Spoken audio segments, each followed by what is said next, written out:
Hollywood loves a hero, but they love forgetting them even more. There are stories whispered on movie sets when the cameras stop rolling. Stories that PR teams try to keep buried. This is one of those legends, a story about a quiet military cemetery, an arrogant studio executive who thought he owned the world, and a 90-year-old icon who showed up unannounced to teach him a lesson he would never forget. If you think you know Clint Eastwood from his movies, wait until you hear what he did when there was absolutely no one filming. It was a biting, cold November morning. The kind of wind that cuts right through your coat and makes your eyes water. The gravel crunched softly beneath the boots of a very small crowd, gathered at a modest, fading cemetery on the outskirts of Los Angeles. No red carpets, no reporters, just rows of weathered gray headstones, and the faint, distant hum of highway traffic. They were burying a man named Jim. Jim wasn't famous. His face was never on a billboard. But for 40 years, whenever a Hollywood script called for a man to be thrown through a glass window, dragged by a horse, or caught in a real explosion, Jim took the hit. He broke his ribs, shattered his collarbone, and tore his knees so the A-list stars could look invincible. And what did the industry give him in return? A meager pension, a body full of metal pins, and a quiet funeral that almost no one bothered to attend. Almost no one. Standing near the back of the small group of grieving relatives was a man who clearly didn't belong. We'll call him Richard. Richard was a high-level studio executive, wearing a custom Italian suit that cost more than Jim's entire life insurance policy. He had only shown up because Jim's union rep had made a fuss, and the studio needed to maintain appearances. But Richard wasn't hiding his disdain. He kept stepping back, dusting off his polished leather shoes, as if the dirt of the cemetery was infecting him, while the priest was speaking softly about Jim's sacrifice. Richard was loudly sighing, checking his Rolex, and tapping away on his phone. "Can we speed this up?" he muttered to his assistant, just loud enough for Jim's crying daughter to hear. "I have a lunch meeting in Beverly Hills, and I have zero cell service in this depressing place." He had no respect for the dead, no respect for the grieving family, and absolutely no idea who had just walked through the cemetery gates behind him.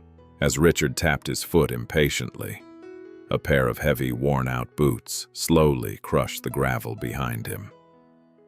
There was no grand entrance, no security detail, just an old man in a faded trench coat, walking with the slow, deliberate pace of someone who has seen it all. He stood quietly at the edge of the gathering. His face was lined with decades of sun and cinematic history, but his eyes were sharp, scanning the scene. It was Clint Eastwood. He didn't announce himself. He just pulled out a tarnished 1971 silver dollar from his pocket, quietly turning it over and over in his calloused fingers. It was an old habit from a bygone era, a silent tribute to a year that changed both his and Jim's lives forever. While Clint watched in respectful silence, Richard's behavior went from annoying to completely unforgivable. First, right in the middle of the priest's prayer, Richard's phone rang. It wasn't on silent. It was a loud, obnoxious ringtone. Instead of hanging up, Richard actually answered it. "Yeah, tell them to sell the shares." "No, I don't care about the script. Just cut the budget," he barked, waving his hand as if the funeral was interrupting his important life. Second, As he paced back and forth, Richard carelessly bumped into Jim's grieving widow. A splash of Richard's expensive latte spilled onto the grass.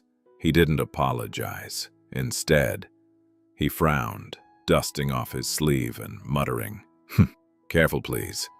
This is Italian silk." The widow just kept her head down, too heartbroken to argue. But the man in the trench coat saw it all. Clint's grip on that 1971 silver dollar tightened. The rolling of the coin stopped. Then came the final insult. A fellow stuntman stood up to say a few words about Jim. He talked about loyalty, about how Jim had sacrificed his body so the movies could look real. He talked about honor. Richard, rolling his eyes, leaned over to his assistant and said, completely unbothered by who could hear him, "Sacrifice? Oh, please." The guy was paid a daily rate to fall off horses. He wasn't a hero. He was a prop. Can we just wrap this up so I can get back to people who actually matter? The air in the cemetery seemed to freeze. The stuntman stopped speaking. The widow quietly sobbed. Richard looked around, annoyed that the eulogy had paused. He thought he was the most powerful man in that graveyard. He was wrong. From the back of the crowd, a quiet, gravelly voice cut through the cold November wind. The rolling of the silver dollar stopped. Clint slipped it back into his pocket and took a slow step forward. The gravel crunched heavily under his boots, echoing like a judge's gavel in a silent courtroom. Richard spun around, his face flushed with irritation. "Excuse me, who do you think you're shushing?" The words died in his throat. The color instantly drained from his face as he looked up. Even at 90 years old, Clint Eastwood cast a shadow that seemed to swallow the arrogant executive whole. Clint didn't yell. He didn't raise his voice. He spoke with that quiet, dangerous calm that had made him a cinematic legend. "You're standing on hallowed ground, son," Clint whispered, his eyes locking onto Richard's. "And you're talking about a giant." Richard swallowed hard, his Hollywood bravado completely shattering. Mr. Eastwood, I didn't realize you were here. Look, I'm just saying, from a studio perspective, Jim was just a stunt guy. He was a liability at the end." "A liability," Clint repeated, the word tasting bitter in his mouth. He stepped closer, forcing Richard to instinctively step back into the mud, ruining his polished Italian shoes. "In 1971, Clint said, his voice carrying over the wind, "on the set of Dirty Harry, a rigged explosive went off early. Jim didn't run. He threw himself over the camera crew.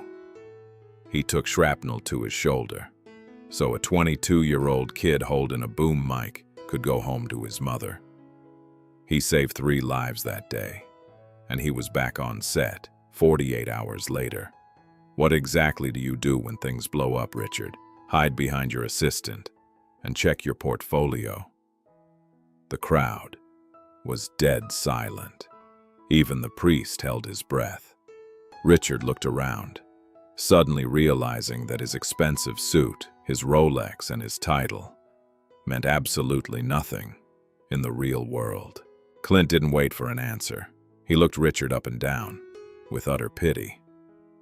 "This industry is built on the broken bones of men like Jim. Men who bleed in the dirt. So men like you can sit in air-conditioned offices and complain about cell service. You don't belong here." Clint turned to Richard's assistant, who was trembling.